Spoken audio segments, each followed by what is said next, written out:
સમાચાર જૂનાગઢથી સામે આવી રહ્યા છે, જેમાં જૂનાગઢના જંગલમાં ચંદનની ચોરી હજી પણ યથાવત જોવા મળી છે.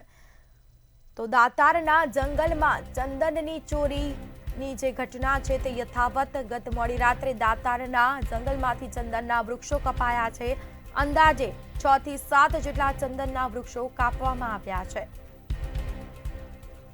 દાતાર સીડીના 300 પગથિયા આસપાસ કપાયા ચંદનના વૃક્ષો. વન વિભાગના સ્ટાફને પેટ્રોલિંગ દરમિયાન અવાજ આવ્યો હતો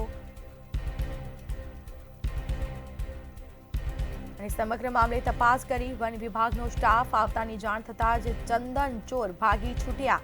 જંગલમાંથી કપાયેલી હાલતમાં ચંદનના વૃક્ષો અને હથિયારો મળી આવ્યા છે, જેમાં વૃક્ષ કાપનાર દ્વારા વન કર્મચારી પર હુમલાનો પ્રયાસ પણ કરવામાં આવ્યો હતો. તો ચંદનની ચોરીની ઘટના આજે પણ યથાવત. સમગ્ર ઘટનાને પગલે વન વિભાગે સર્ચ ઓપરેશન હાથ ધર્યું છે. તો વહેલી સવાર સુધી વન વિભાગે સર્ચ ઓપરેશન હાથ ધર્યું હતું. તપાસો કરવામાં આવી છે. દાતારના જંગલમાં ચંદનની ચોરીની ઘટના આજે પણ યથાવત જોવા મળી છે. વન વિભાગે જુદી જુદી ટીમો બનાવી છે. ચંદનના વૃક્ષો કપાતા વન વિભાગની કામગીરી સામે પણ સવાલ ઉઠ્યા છે. તસ્કરો જંગલમાં ઘૂસ્યા ત્યાં સુધી વન વિભાગને ખબર જ ન પડી, તે પણ મોટો સવાલ. જેમાં વન વિભાગના સ્ટાફને પેટ્રોલિંગ દરમિયાન અવાજ આવ્યો હતો. સંવાદદાતા હાર્દિક વાણિયા ફોન લાઈન પર જોડાયા છે. જી, જૂનાગઢના દાતારના જંગલમાં ચંદનની ચોરીની ઘટના યથાવત જોવા મળી છે, શું વિગત? બિલકુલથી સ્મિતા, વાત કરવામાં આવે તો જૂનાગઢના દાતારના જંગલમાં છે તે ગત મોડી રાત્રે છે તે ચોરીની ઘટના સામે આવી છે.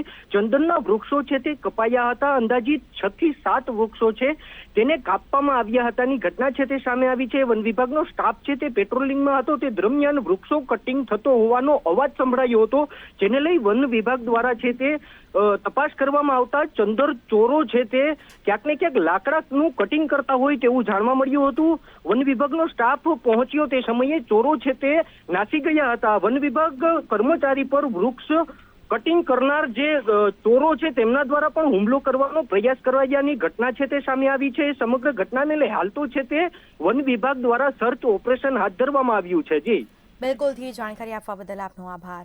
તો વહેલી સવાર સુધી વન વિભાગે સર્ચ ઓપરેશન હાથ ધર્યું અને હથિયારો તેમજ ચંદનના જે લાકડા છે તે પણ મળી આવ્યા છે. દાતારના જંગલમાં ચંદનની ચોરીની ઘટના આજે પણ યથાવત જોવા મળી છે.